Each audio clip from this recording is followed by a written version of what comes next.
chosen a remake of the 1987 Super Famicom classic to start off with. Undying Moon sees you control the 27th head of the Getsu clan as you quest to kill the Demon Lord that has broken loose and unleashed hell upon the earth. You'll have an array of weapons ranging from katanas, the spears, the warhammers and battle umbrellas with which to slice through the demons in your way. The game utilises a classic Japanese art style and the gameplay borrows heavily from other roguelites such as Hades and Dead Cells.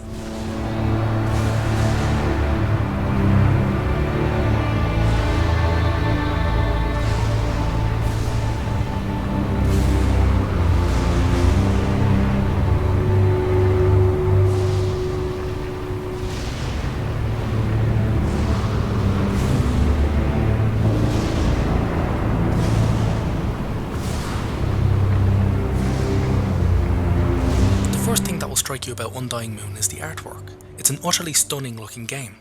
The Japanese ukiyo art style is beautiful and there's a huge amount of detail crammed into every nook and cranny. All the sprites are insanely detailed and the animations are superb, but the special mention must go to the bosses who are all unbelievable to watch and easily the high point of this game's strongest asset. Even the backgrounds are a joy to watch, with the hell stage a particular delight as it shows souls being tormented in various ways.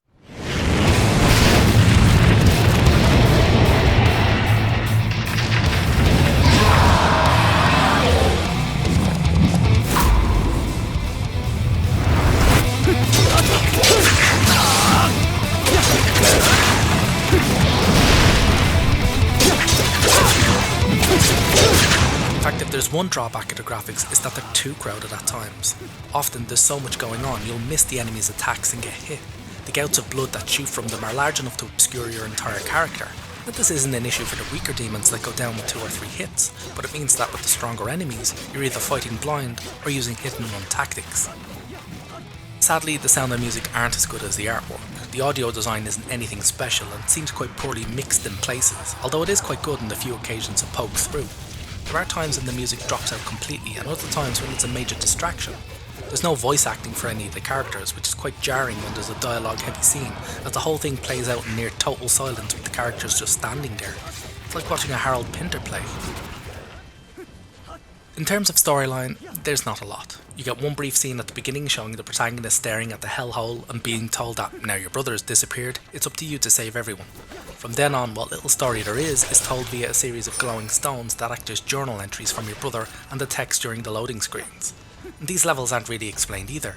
There's no lore behind the different settings and they all feel like stock level designs right off a checklist. Lava level? Check. Snow level? Check. Mountain level? Check.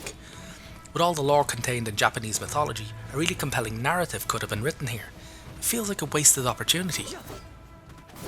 The gameplay is a combination of the combat from Dead Cells, the look and feel of Nier, and the death and rebirth mechanics and level design from Hades. You've got a small choice of weapons, each of which have their own different variants. While I won't go into the specifics of each weapon, you can reduce it down to the choice between 3 types: fast with low damage, slow with high damage, or the katana.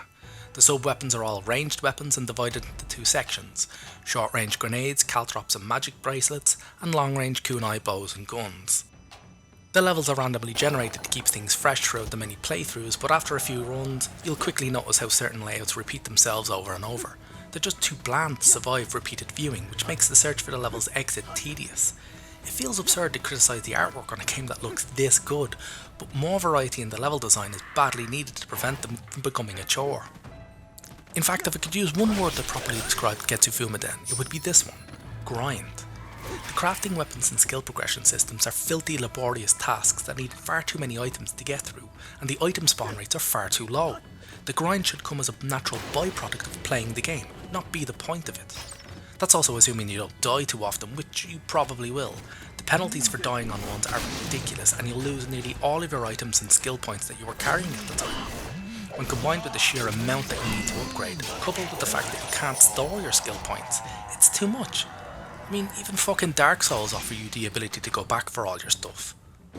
The enemies are your usual choice of demons, beasts and ghosts. They all only have one attack and move in really simple patterns, so it won't take too much to figure each one out. Due to the lack of variety in the enemies, this is the game getting really boring after only a few playthroughs. In addition to adding some new foes, a few of them could do with a redesign, particularly the ranged ones. Most of them can shoot you through walls from 2 screens away and they're infuriating. Having a knife spin through the ceiling from an enemy you've not even activated yet when you're busy fighting something else will have people rage quitting this in droves. It's really poor design. The combat for the most part is quite good. It's not as fast as Dead Cells, but it feels weighty and natural, and it's a lot of fun. There are some issues with the hitboxes, and the windows for the parry and dodge are quite janky. The tutorial is terrible at explaining these mechanics though. I went through it twice thinking I'd done something wrong and cancelled it early by mistake. It was so brief and uninformative. It does nothing to explain the parry, slay and flash mechanics, and does a piss poor job of explaining the soul harvesting concept. This is one of the few areas of this game that needs a complete overhaul. While Getsufumaden is a very solid game with a huge amount of potential, unless it's balanced properly, we'll never get to experience that potential. It looks unbelievable and has a superb feel, but it's completely undone by a crippling difficulty curve, sluggish progression and some repetitive enemy design. The level artwork needs some more variety and the combat needs to be tightened up. Also, the weapon and stat boosts need to be reworked so they actually have an appreciable effect. However, I will be recommending this game because all these issues, they're easy to sort out. It'll take some work to add more content and revamp the tutorial and enemy designs, but when it's done, and if they do the updates right, when this game comes out of early access this year, we might just have a dark horse contender for best game of 2022.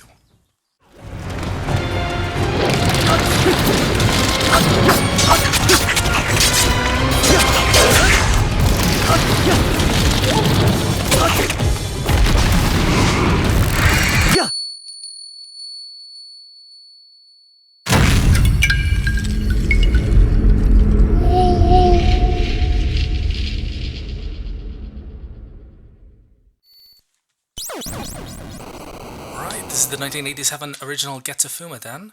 This actually comes with Undying Mood if you buy it, and it was never released outside Japan, so this is probably the only time you'll get to play it.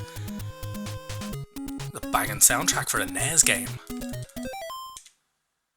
What? Oh fuck. No. No, don't tell me it's all in Japanese.